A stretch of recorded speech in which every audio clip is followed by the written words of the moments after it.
Assalamualaikum warahmatullahi wabarakatuh. Langsung ke intinya saja, Mas. Aku tak takon.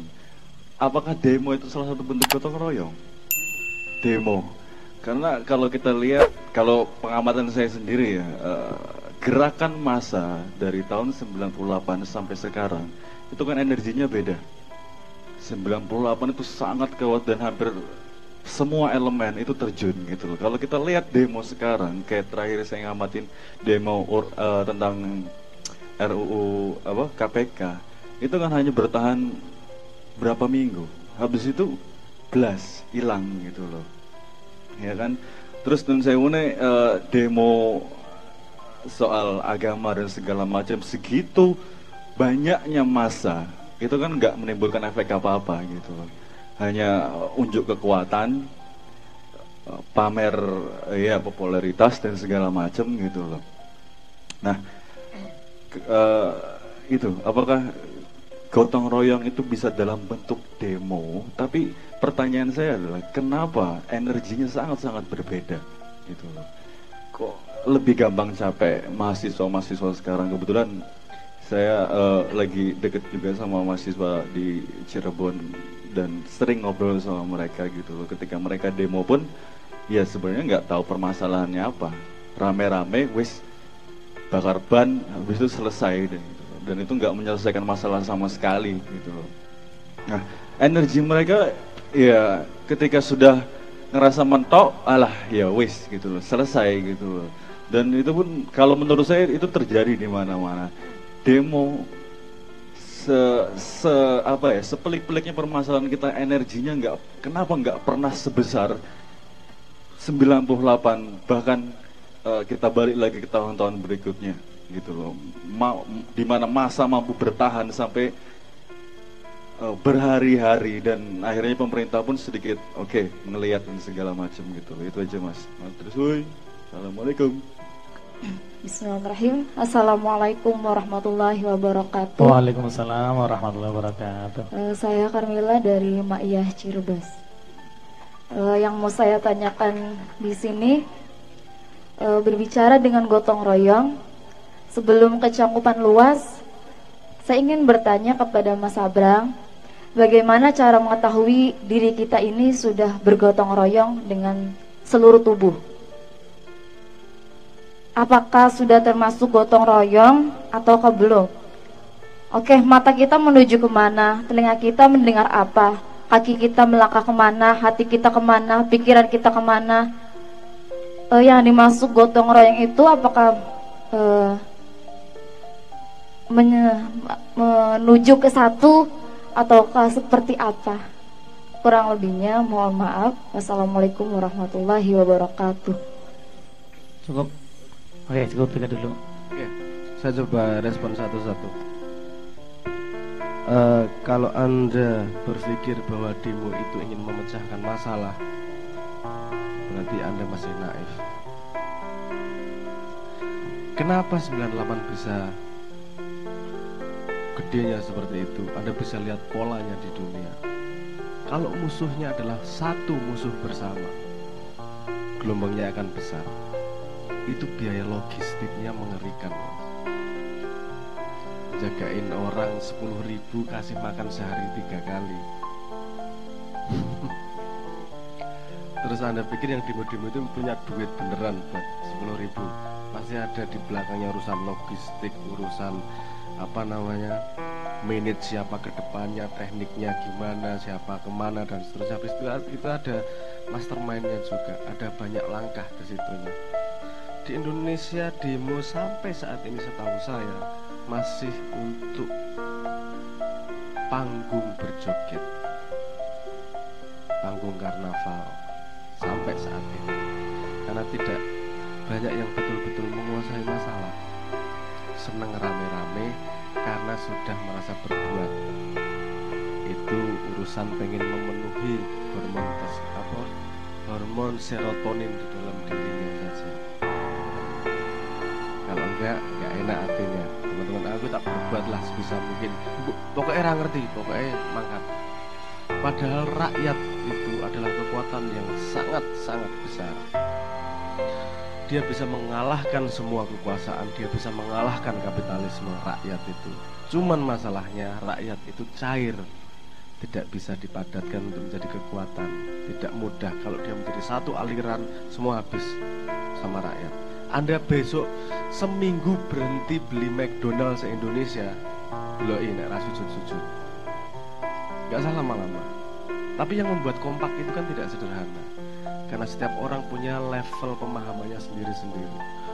Makanya saya pernah berkata, mengkritik gini nih, mengkritik bukan dalam rangka buruk ya, mengkritik itu saya pengen menganalisis apa benar atau enggak gitu.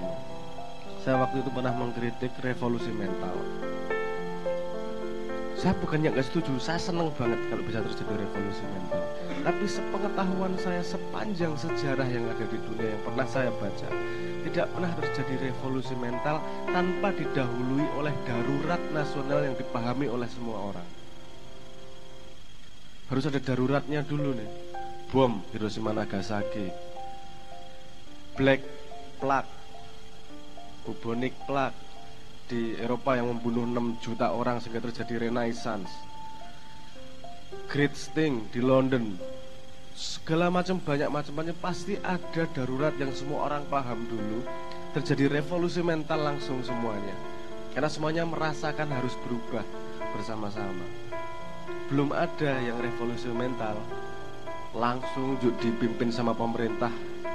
Ini wong nyun saya mau ngomong ya, pemahaman saya semua nabi itu pengen merevolusi mental, dan tidak ada yang bisa melakukannya hanya dengan sekejap.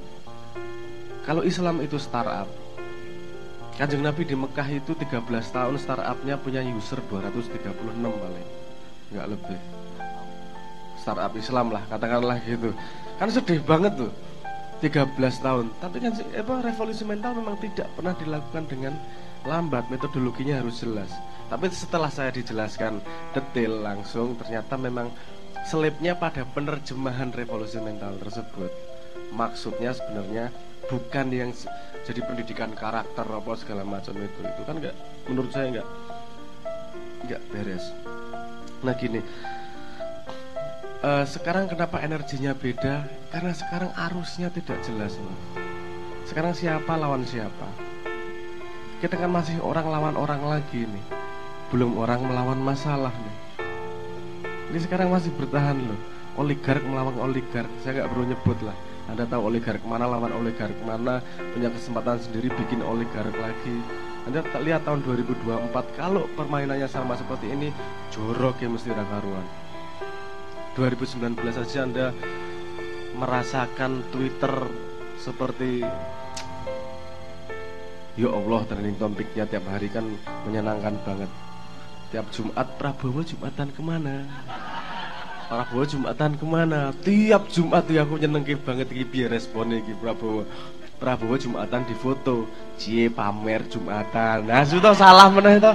Urip ki salah terus lah nek isine musuh-musuhan iki. Karena musuhnya adalah musuh yang orang lain. Prabowo dan Jokowi jangan bilang saya mendukung Prabowo, saya mendukung Jokowi, enggak. Loro-loronya ada baik ada buruknya. Saya punya pertimbangan sendiri jelas. Dua-duanya ada baik dan buruknya semuanya. Yang penting kan semua setuju siapa yang harus memimpin. Nah cuman masalahnya, lihat perang kemarin, perangnya adalah popularitas. Saya tidak menemukan diskusi esensi di ruang publik. Ono sing bahas program ekonomi, ono sing bahas manifesto tentang pendidikan piye. Ora sing ngomong apa sebenarnya sapuan-sapuan nggak jelas, populis aja. Itu yang membuat saya podoware presidennya Petro ya ora urusan lah. Saya mikirnya gitu, karena saya tidak menangkap esensi gimana sih sebenarnya mau menjawab masalah. Apalagi anak demo, Mas. Cah demo itu nyun saya mau ngomong, saya pernah dikritik besar-besaran sama anak teman-teman Malang, mahasiswa Malang. Kamu ngomong terus, diskusi terus, nggak pernah turun ke jalan demo. Tuh. Kamu tahu, harus tahu betul problem sebelum kamu turun ke demo. Saya kasih contoh di di Surabaya, demo mau naikin UMR, bagus atau buruk? Bagus, naikin UMR bagus ya. Jelas naikin UMR kok membuat orang lebih sejahtera. Lihat setahun apa yang terjadi.